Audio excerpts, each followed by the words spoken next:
a stack of rock and hold on tight as hard as you can. Grab a stack of rock with Mike and the Bad Metal Man.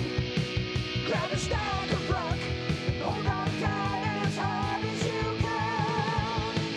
Grab a stack of rock. Grab a stack of rock.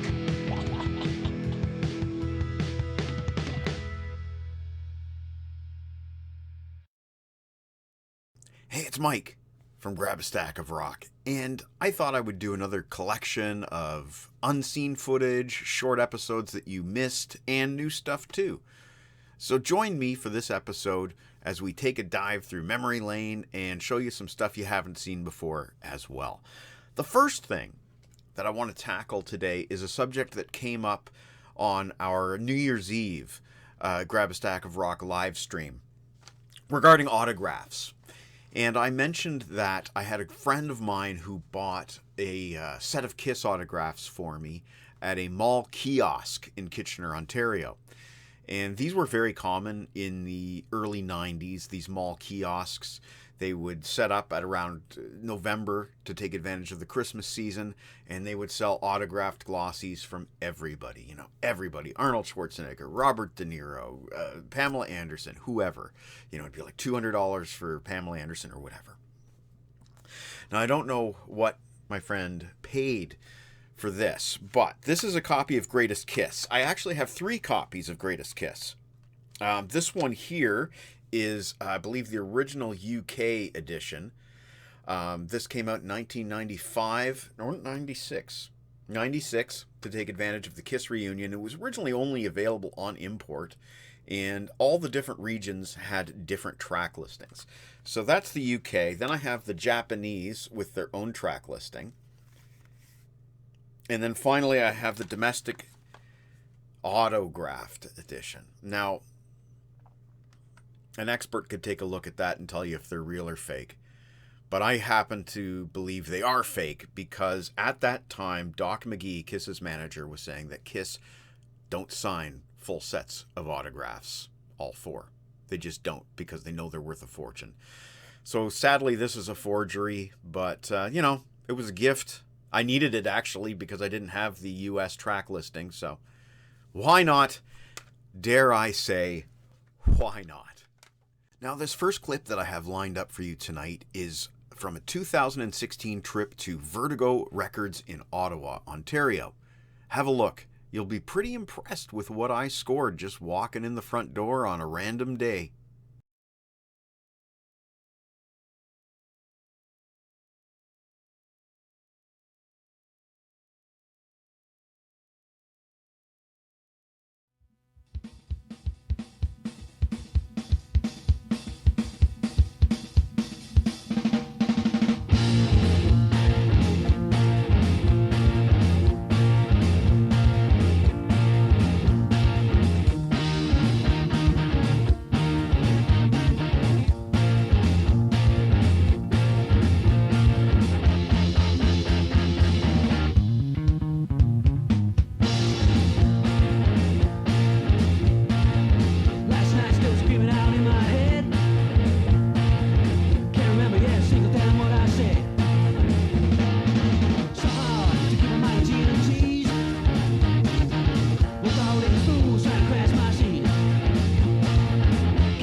So clearly the big scores there for me personally were the 1990s era Japanese import Deep Purple reissues. Look at that. Still have the price tag on them from Vertigo Records. $15 a piece. So we have first up Slaves and Masters with Joe Lynn Turner on lead vocals. We did a great episode on this on Rock Daydream Nation. Check it out on Peter Kerr's channel. There's the Japanese import. Then we have the follow-up, The Battle Rages On, with Ian Gillan back on lead vocals. There we have that. No bonus tracks, incidentally, on these. And then we have the Japanese import of Perpendicular with Steve Morse on guitar. Richie Blackmore had departed. And I believe this has the bonus track Don't Hold Your Breath, unlisted on the text. Don't Hold Your Breath was also on the US version of Perpendicular, as I recall, because I ended up buying this album 3 times. This is the only copy that I have remaining. And for music credits, that was Cash Money by Cambridge, Ontario's The Candidates. Not from this album, though. That was a demo version from their first cassette. This is the album with a re-recorded version of Cash Money on the back. Sounds better sonically, but I love the rawness of their early material on that cassette best. Anyway, Cash Money, The Candidates, and this fellow right here, Neil MacDonald, worked at the record store in Cambridge, and he was a fantastic guy. And I miss him terribly, although he probably doesn't want to speak to me. And you'd have to read Record Store Tales to find out why. But speaking of Record Store Tales, this next clip is one of the few videos that I did for Record Store Tales back in the day. This goes back to about 2013. It's Record Store Tales number 187, A Day in the Life at the Record Store, with yours truly playing all the parts. Now, this is sort of a fictionalized version of a single day. This is not all in one day, all one person asking these questions, but they are all real, actual interactions with customers reenacted for your pleasure by me. And the voice that I'm doing is also based on an actual real customer that I had who I shall not name. Anyway, here we go. Record Store Tales number 187, A Day in the Life at the Record Store. Enjoy. The Brain.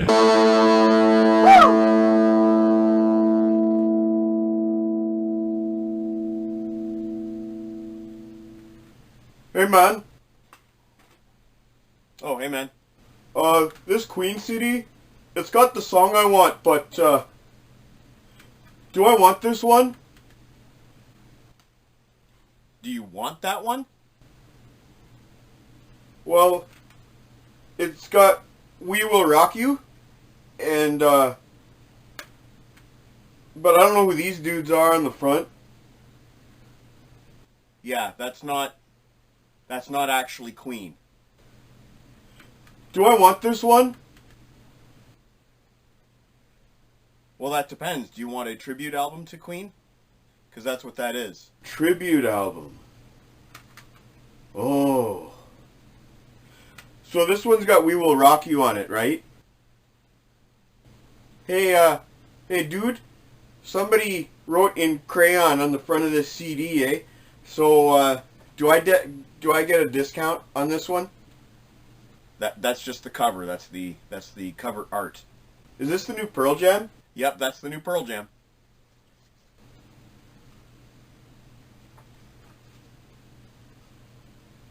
So do I get a case with this, or? That is the case.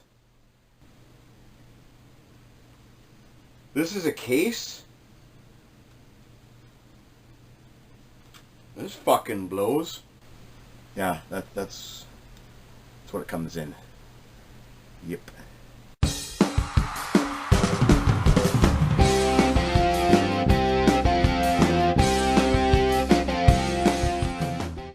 Let's continue on with the Record Store Tales, shall we? This is one of the earlier Record Store Tales, number 289, called Tom's Frozen Beater, and it's a story about a man and his car. Not this car, though, although we'll be looking at that after this clip. There you go. No. This is about another man and another car. This is about my good buddy Tom, who started at the record store in the winter of 1995, and this is about the day that his beater, his beaten-up car, froze solid. So enjoy this Record Store Tale. Tom's Frozen Beater, Chapter 289. Oh, and I should add, this isn't the text of the story. The written story is completely different. This is a recording that I made, a reenactment that I did for Sausage Fest one year. But this is only available as an audio file on my blog, MikeLadano.com, so you're unlikely to have ever heard this before. And also, I'm running out of storage space at MikeLadano.com, so erasing that audio file and replacing it with a YouTube clip makes sense. Enjoy. Sorry. Just one last thing. Language. I was swearing a lot. I was swearing a lot because this was for Sausage Fest. This was for private consumption. Language.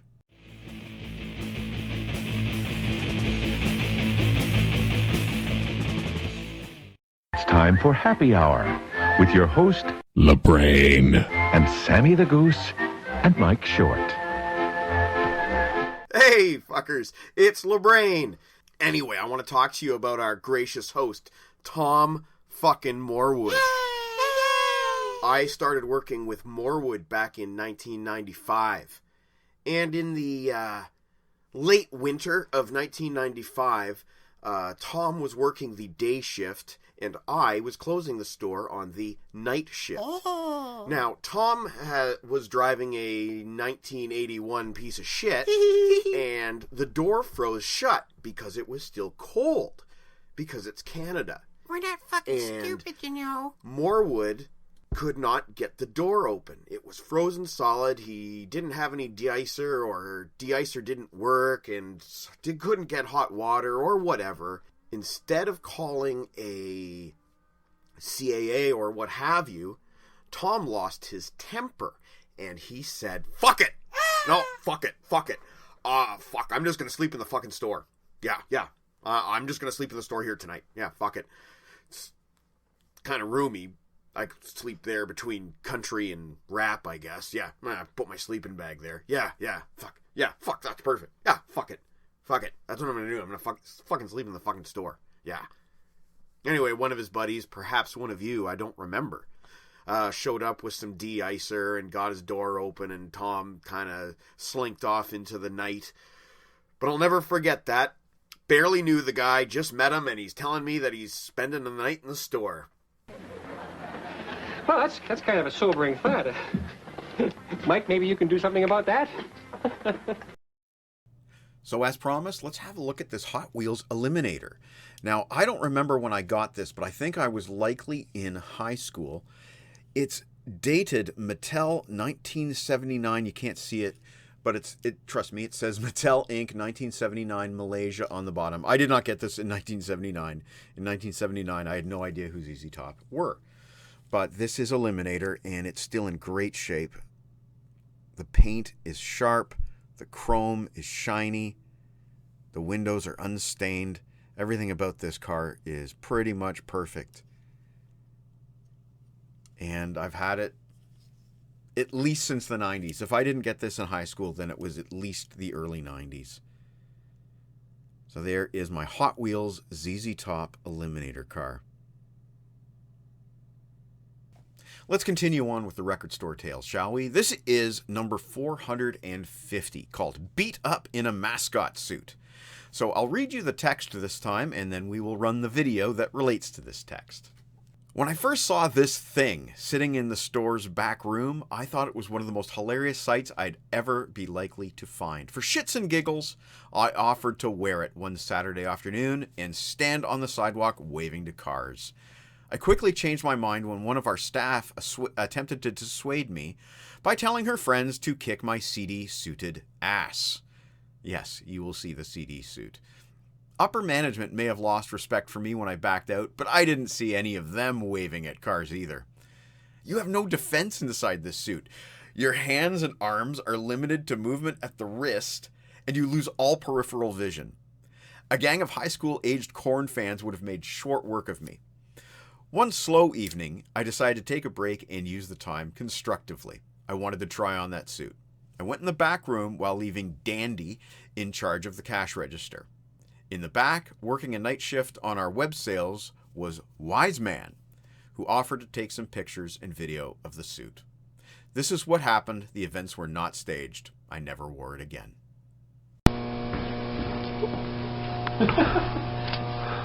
Wow. Who thought this was who thought this was a good idea to make? You gonna take some stills at all? If you'd like me to. I think you should take some stills too. This is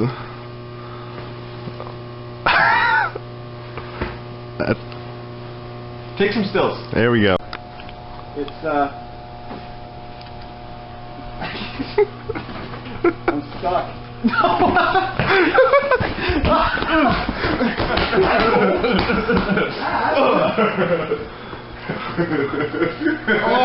Uncalled for, my friend. Did you get that? I did. Okay, let's see some of these. Although these are out of order, here's another record store tale for you. This is number 263, Metallica's Fan Can, and it's another early video blog. I should have dusted it off before I filmed this video, but enjoy. I got this through a co-worker at the record store named Rachel. She spelled her name with a W. W-R-A-Y-C-H-E-L. Rachel. And thank you, Rachel, for being a member of the Metallica Club and getting me Fan Can number 4. Here's a look at it. Here comes LeBrain again, filling up our head with useless shit, filling up our head with musical nonsense. Hey, it's LeBrain, and today I'm going to be showing you my can. My fan can, that is. Oh yeah, she's a beauty, all right. This is Metallica's Fan Can number 4. As you can see, it comes in a paint can, and the lid actually attached like a paint can lid where you had to use a screwdriver to take it off. I did not reattach it that way. In fact, though, I haven't opened this can in years, so it's a little on the dusty side. So inside, inside a VHS tape. This is from the Justice Tour. I believe it says 1987 somewhere on this thing. Yeah. No, this is 97, sorry. So this is load. Right, this was the free concert they did in that parking lot. Now, as you can see, it's not rewound, so I don't know if that means I finished watching it or not. There's a CD in here. And this is from the Justice Tour. 89. There's your track list.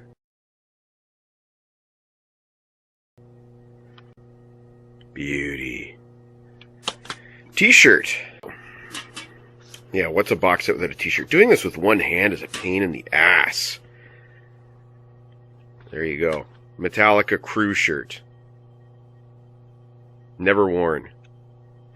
And lastly, yep, I think there were some dog tags in here. Metallic Club. Yeah, this was only available through the Metallic Club. It doesn't say what year this is, but it was whatever year S&M was coming out, so 2000, 2001. We just hired this new girl at our store. Her name was Rachel. She spelled it with a W, just to be cool. And Rachel and her husband, Greg, were members of the Metallica fan club, and you could only get the fan can if you were already a member. So I gave them the money, they ordered the fan can, and I got it. And there it is. I'm really going to have to give that CD a listen. VHS is a bit of an issue for me. I don't have a really good way to play VHS right now. I'm going to need to get me a USB VCR, is what I'm going to need. So, thank you for tuning in to LeBrain's Record Store Tales and Reviews. I hope you enjoyed this look at Metallica's Fan Can number 4. Canned goods. Bye. So Mikey, talk to me like DJs do. Rock with me like posers do. Talk to me like know-it-alls do.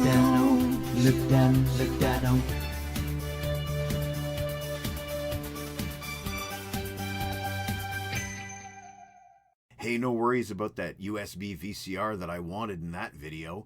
I have one now. Maybe we'll include some VHS at the end of this. Why not? Let's move on with the record store tales, shall we?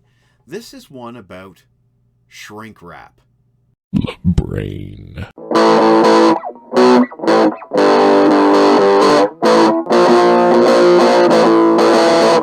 Hey, it's LeBrain, and welcome to Record Store Tales. One of the questions I used to get quite often at the record store was, can you open this for me? Yeah, like a CD in shrink wrap.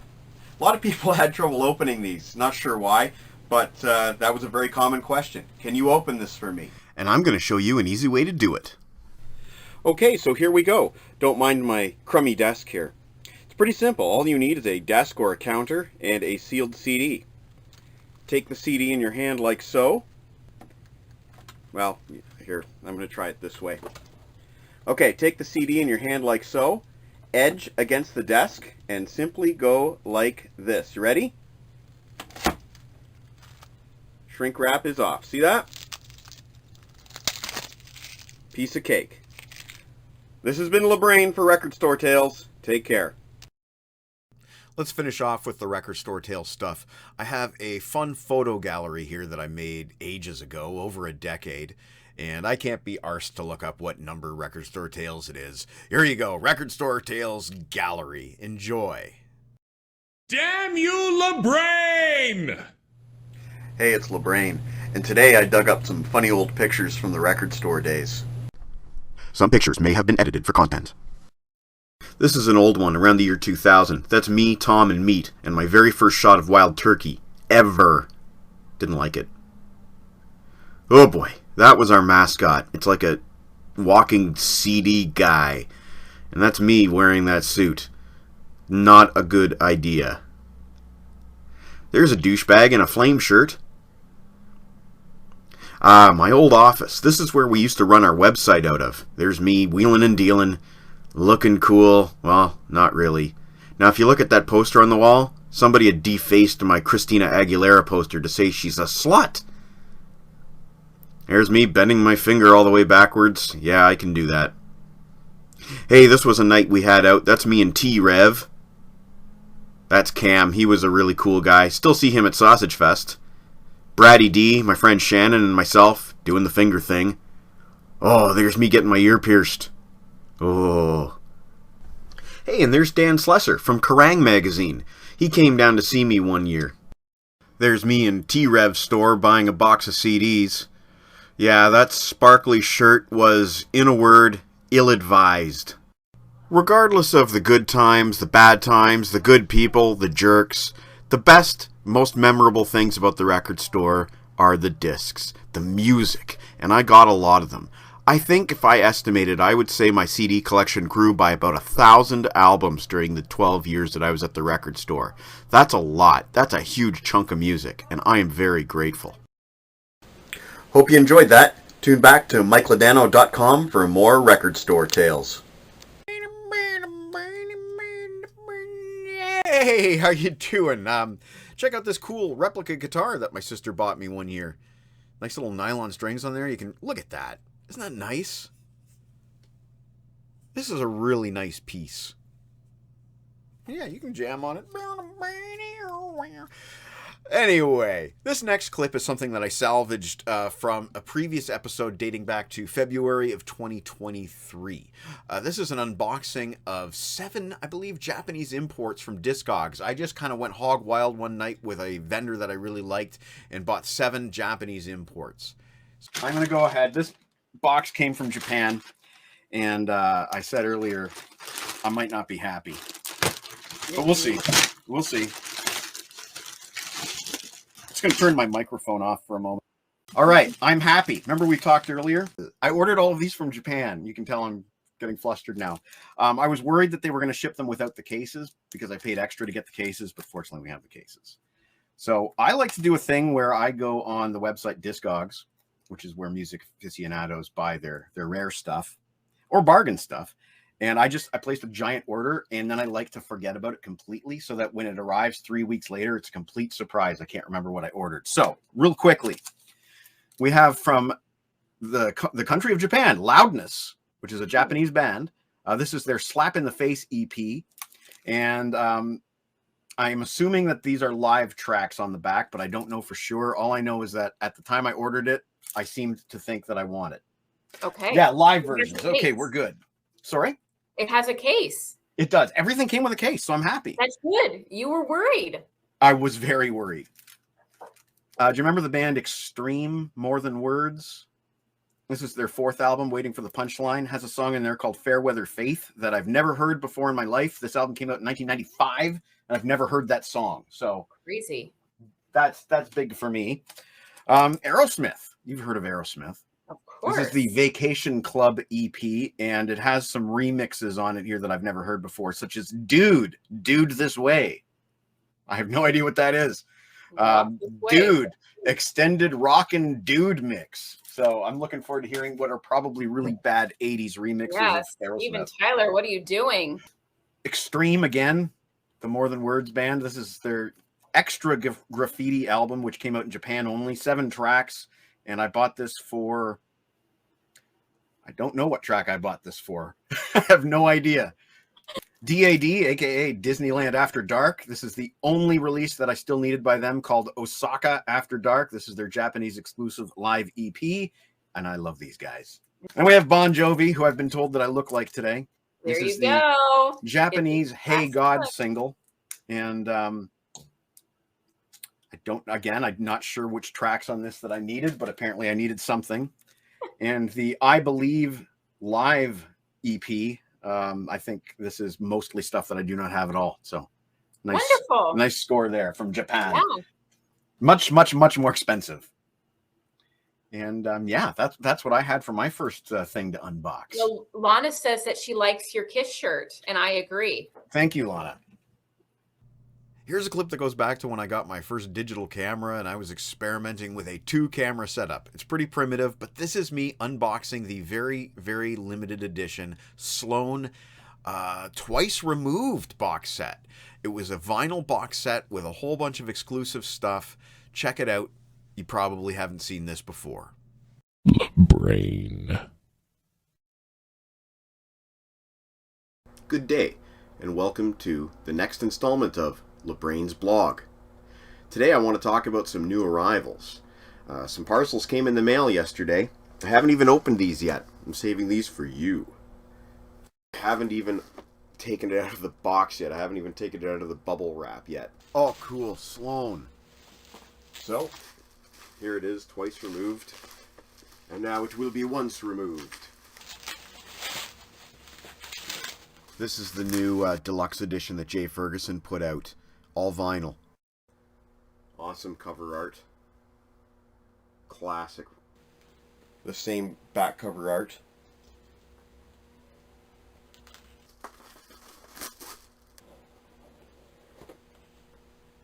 Oh, wow. What I believe this is I think this is the letter that inspired Pen Pals. Something like that. Dear Kurt Cobain. Must have got to the wrong band or something. That's cool. And what is this? Oh, a 7-inch. This is a 7-inch single of I Hate My Generation. And I Can Feel It. 2 demos. That's cool. And that feels like it's on heavy vinyl too. Very cool booklet here. All kinds of artwork, liner notes, photos. That looks cool. And then it looks like we have the vinyl itself. Record number 1 is Twice Removed. And we have a second LP here. Twice Removed, the demos. Looks like it's the entire album track listing. Then we have the third and final LP.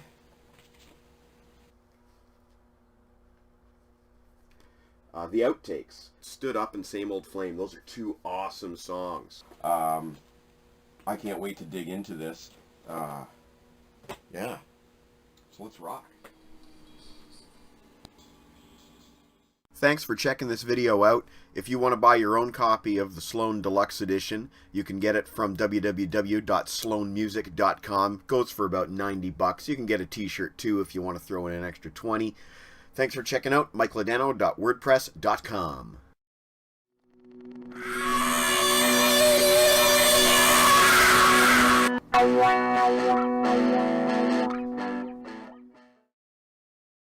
Jen's bugging me to start wrapping up.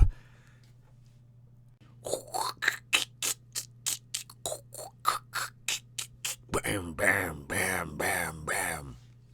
This previously unseen footage goes back to summer of 2010 when my sister, Dr. Kathryn Ladano, was working on her Open album, and we wanted to do a music video for the track Evil Kirk, for which I did the narration. My ambition outweighed my ability. Here's what we have.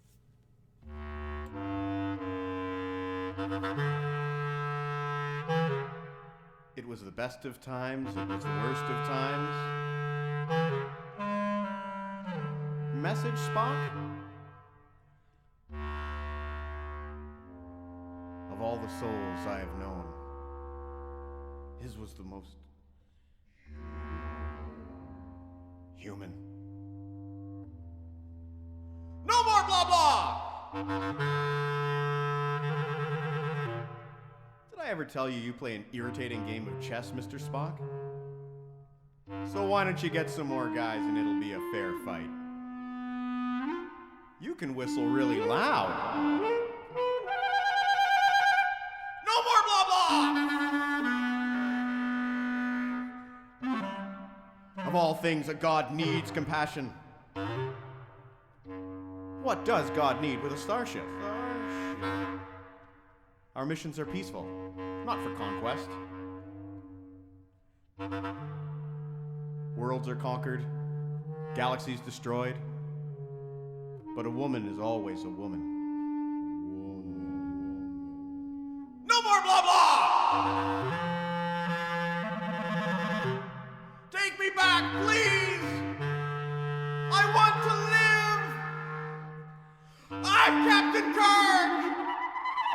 I'm Captain Kirk! Yeoman, I owe you an explanation. The transporter malfunction divided me, created a duplicate. The animal part of me came to your cabin. He even scratched me to make us look more alike. That was primitive, but perhaps with today's technology and some action figure stands, maybe that's a project worth revisiting in the future. This is our last clip of the show tonight, and as I mentioned earlier, it's something from our VHS archives. This is a 1988 interview with Iron Maiden's Bruce Dickinson and Dave Murray regarding this album right here, which wasn't even out yet. Seventh Son of a Seventh Son. This is a crazy interview where they cover all sorts of topics, from Bruce Dickinson's book, The Adventures of Lord Iffy Boat Race, which was still 2 years away. They talked about the Can I Play With Madness video. They talked about all kinds of crazy stuff, and Bruce was definitely not on his best behavior that day. He was acting a little naughty. So, with Power Hour host Erica M. This is MuchMusic's Pepsi Power Hour. This is Bruce Dickinson and Dave Murray promoting Seventh Son of a Seventh Son on MuchMusic, the nation's music station. I'm having too much fun with this. This is a great record, by the way. Enjoy the clip. I'm one of the hosts, and that's the back of one head. So that's Bruce Dickinson and Dave Murray from Iron Maiden. Welcome. Good evening. Hi, good How are you evening. doing? All right. Good evening. Splendid. They're very serious bunches, you know. Now, you've just released your seventh album, Seventh Son of a Seventh Son. Correct. Yes, Ta-da. it is. Who am I looking at? You or him? Well, I want you to look at him. I want you to look at this. Yes. This is quite an amazing cover. Once again, Iron Maiden has struck. Who did this one? It's different. Same guy. It's different. Thing is, he got really fed up with painting normal sort of eddies, you know, with axes in people's heads and stuff like that, and you know. It does get tedious every once in a while. Yeah, so he threw a real wobbler, and you know, he said, I'm an artist, you know. So we went there. Well, okay, maybe. And so we let him paint this, and it's great, isn't it? Our idea, our idea is actually on the inside, not on the inside of that, but when you take the bag to read the lyrics and everything, our idea for what we wanted the album cover to be is ended up on the inner bag, and it's it's not really as good. If you open it up now, actually, you can really see. It's symbolic. I mean, what? It's positively surreal. Yes, All right. very. Is Positively that surreal. And what, That's what's an the apple, actually. Yes, it is an apple. It is an apple. It's almost as good as a George Harrison video, you know. Well, And what about, what is this reference, aside from it being your seventh album, Actually, if you kind of have a look throughout the album, you find that Edward actually... This is Edwards here, look. This is Edward the Seventh. Edward the Seventh. Yes, there's that one there. Edwards here, you see. One there, one there. Here is the Book of Life, and here is England. There's the apple again, this is Concord as a stork eating a flying fish here as well, which means something, I'm not quite sure what, but... Have you made a new video yet for this forthcoming album? Yes, we have. Is it as intense as the cover? Well, I don't know, because we don't know anything about it, because we're not in it, you see.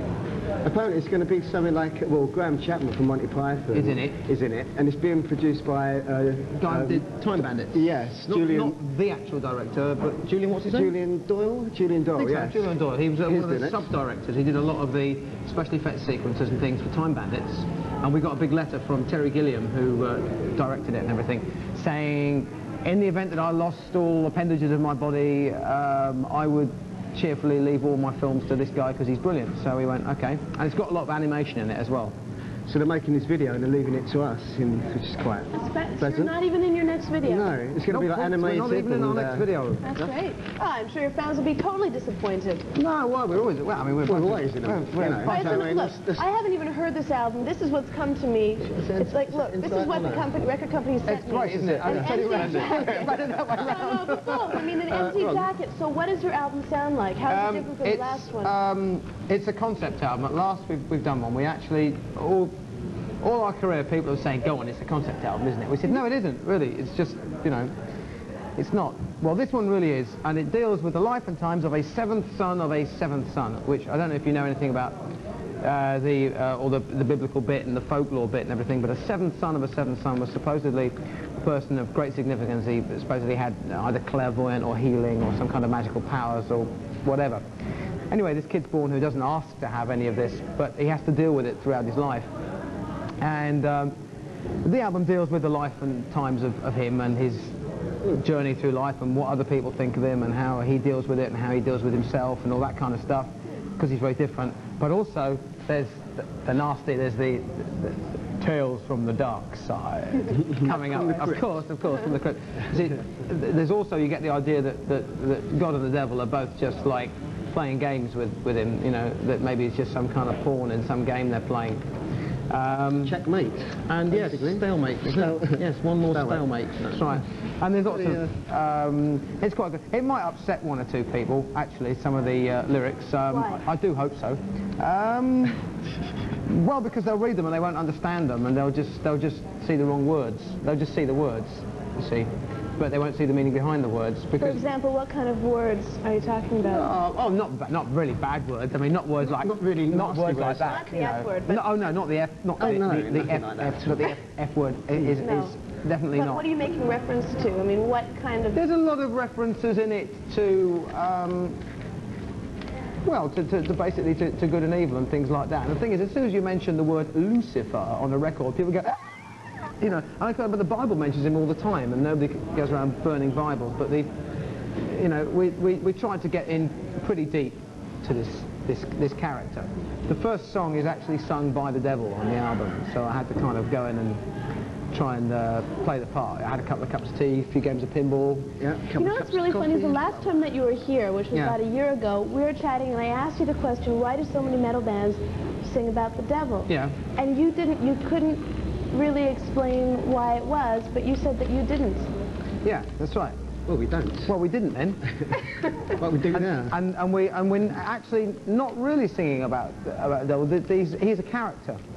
He's a character who says that no matter what this kid does, among other things, I mean, the first verse he tries to persuade the mother of the child to strangle him at birth, and it doesn't work. So he says, well, whatever you do, you know, I'm going to get you in the end. You know, when one of the angels is asleep upstairs, you know, I'll get you. If you're a really good kid, I'll make sure you live forever. You do something bad, or otherwise I'll just make you so miserable that you decide to commit suicide and end it all. Then you're mine anyway. So he's a pretty unpleasant kind of chap. I want to see a video from yours right now. We want to play Wasted Years? Sure, Wasted Years. Well, we have no choice. It's down here on the piece of paper. Wasted Years by Maiden. We'll come right back and chat some more, okay? Good. In here, they're going to be co-hosting real soon. But in the meantime, I want to ask you, last time that you were here, Bruce, you had started writing a novel, and now, where is it?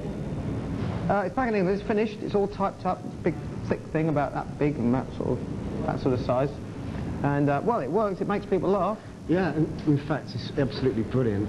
Absolutely wonderful. You never told me that before. Yeah, no. Actually, Bruce. No, listen. Actually, no, you read it. No, we used to read it to us on the bus all the time. I didn't have any choice. Yeah, I mean, on the bus, Bruce would be there, you know.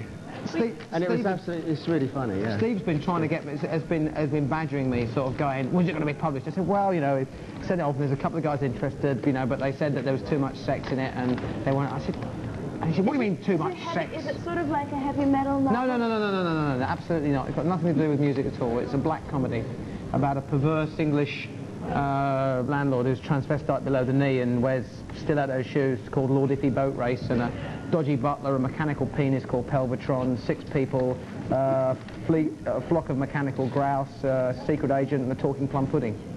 Yeah, I've heard that one before. Yeah, that's right. It's been done like many times over. That's great. So you're going to get it published and... Well, I don't know. I mean, it's like, you know... How can there be too much sex?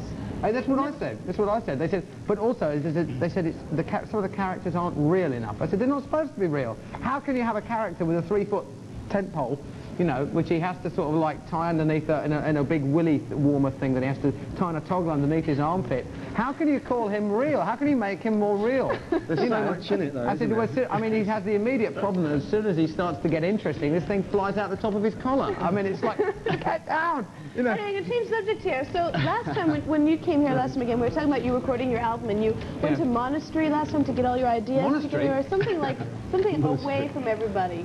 Monastery? Is this true? A monastery? A monastery? Don't you get the Abbey habit? Yeah. We don't make a habit of it. We don't make a habit of it, no. A nunnery. A nunnery. An interesting idea. No. Actually, we went to Brighton, Bognor Regis. Yeah. You remember that thing that mantra we used to have to do every day we had to go up in these like stones, right? And we used to all walk round and sacrifice a couple of goats first, you know, the usual thing, you know. Jesus Christ is bloody cold, Jesus Christ is bloody cold, like that. So we'd do that every day, and then we'd come up with, you know, a couple of new songs. A few hit singles. A few hit singles, one after the other, you know, sell them to all these acts. Stock Aitken and Waterman, we wrote all that, you know. Bananaramas, we did all that. Where did you do all the writing for this album? Actually, in Steve's barn, yes. Actually, around his house, out in Essex. Yes. In England. Bit of a change for us, because normally we do it locked away in some dreadful hotel, which normally only has like wrinklies and old fogies and people who are just about, you know, in God's waiting room, you know, and go to this awful hotel that he wheeled in there and sort of, you know, I'm having such a good time before I go, like that, you know, and so you go to one of these awful places and you sit there and and you write Heavy Metal Mania in a place like that. Well, you make sure you do it very quick because then you can get out, you know. but this time we all went home and we had a lot of time to think about it, and well, it was okay. It was quite creative. It's quite a new album. It's very different. The first album that we actually had all the songs finished before we went into the studio. Yeah. Because previously, like a couple of them actually been written in the studio. By this time, everything was pretty much complete and went in there. Where is it again? Let's have a look. It's really, is this it? This is it, isn't it? Yeah, it's really right, you guys, very different. I'm going to let you host. Go ahead. You've got the videos, all right? I've got the videos. Welcome your new host, ladies and gentlemen. That's Power, Dave and Bruce. I'll be around here, okay? Go back to bed and don't go parachuting in that dress. All right, no, I wouldn't. Stop looking at it, okay? What should we play next then? I don't know. What does it say here? There's so much in there. Nothing. It says, it's in here, right. It says, Wasp. Have they played that already? Have you played Wasp yet? No, we haven't. Have you, no. Have you played Wasp? Well, maybe there's still hope then. Yeah. So, should we play Wasp? Should we play Wasp? What do you think? Who's got a coin? Have you got a coin? You got a coin? Yes. Yeah, okay. you work for the company. Okay. You work for the company. Yes. You don't count. Shall we take a vote? Vote. Who wants to hear Wasp? Yeah. No. You like the company so... All right, play them, go. Play it. I'll see if I can. Now, I'm so sorry. I didn't mean it was Toronto. I didn't know we were going to the whole of Canada. I thought it was just Toronto. We just got off a plane and we've been drinking people in coffee. Toronto are very rich. They can afford all this stuff. Look, they've got 1, 2, 3, 4, 5, 6, 7, they've got 15 televisions so we can all watch ourselves. There's all these kids out here. Hi guys, how you doing? And nice people. Nice day for it. Nice day for it. Right. Next. Anyway, let's get my. Where's your handkerchief? Here we have a well-known. well-known song. Make it disappear. Can you make it disappear?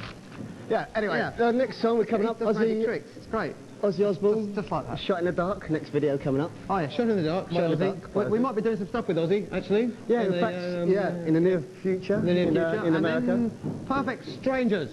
Is that after that? Well, you know, we might be doing some what's the name? That sort of thing when you play on stage. Oh, jigs.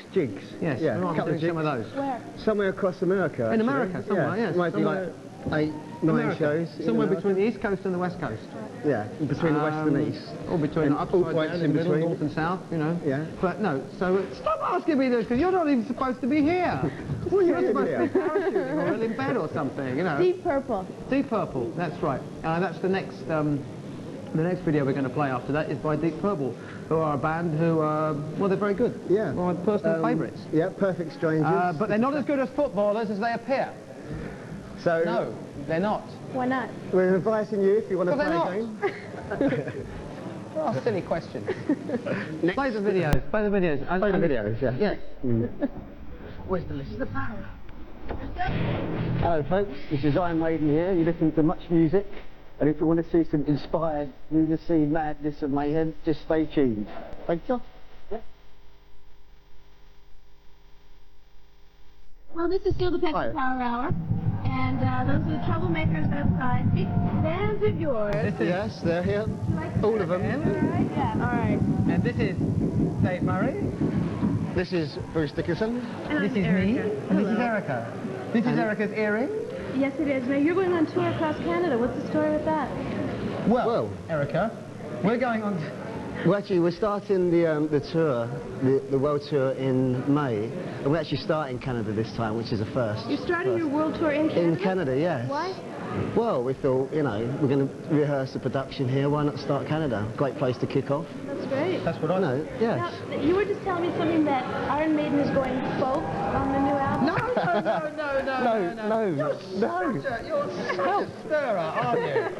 She's going to dig the dirt on everything. No, we've got a few little different things on the album. It's very different, really. Very different. Okay, he's got a cappella vocals, he has acoustic. You don't even know what that means. And you think it means something you think it's a place in Mexico, don't you? Yeah, it's a Mexican takeaway. Iron Maiden album. I mean, Acapulco vocals. What's the story? Are you guys like just mellowing out? No, of course we're not mellowing out. It's like one of the heaviest albums you hear in years. The thing is, it's all about music. That's the thing, and so it's got lots of dynamics and light and shade and stuff. And the single, which is called "Can I Play with Madness?" Madness. That's a bit of echo. Madness. Right, is coming out sometime next week. No, month. Next week or month. Next couple of weeks. Watch this space, and something will happen. That video that they're not in will be here. Yeah, that's right, with Graham Chapman from Monty Python, featuring the Killer Bunnies, and then there'll be, let me think, what else? The album, Seventh Son of a Seventh Dwarf Son, will be coming out in the beginning of April. Yes, April the 5th or something, or April the 11th or something, I don't know, maybe I got the date wrong. Where are you guys off after this, now, when you leave the store? Where you We're going down to the club. Well, We're going to hang out with our friends. Club. Yes. Never strike a woman. Are you a woman? Chick. Well, actually, we're going, at the moment, we're going to go to LA tomorrow. LA? So, yeah. And what are you doing there? Pretty much the same thing we've been doing here, actually. In fact, we started a couple of days ago in the castle in Germany. You know, just to start off the, you know, get everyone going, get the vibe going about the album, and we're going to be doing that for another couple of days. Look, I can't stand this anymore. What is this AC/DC video that you want to play? Oh, actually, it's Engines. It's Engines. No, it isn't. That's Anthrax. Yes. There's that thing, but I'll see you in Canada, by the way. We're starting our world tour here in Canada. On the Doodah. When is it? On the May. All through May, we're appearing throughout Canada. And And disappearing. Candy shop. Disappearing. So we have from AC/DC Canada. and Anthrax to wrap up this edition of the Power Hour with my lovely guest, Iron Maiden, on Pepsi Power Hour.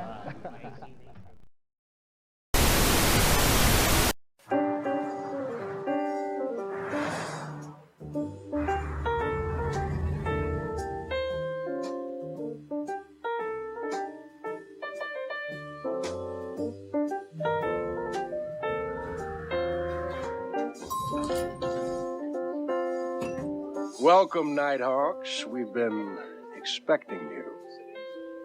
The hour's late, but the party is just getting started. I'm Alistair Kovacs, your host for a sophisticated little soiree with jazz, stimulating conversation, beautiful ladies, more jazz. Look, it's Charlie, sincerely one of the best white non-union jazz pianists in the entire city, top 5. Charlie, play some of those notes you know I like.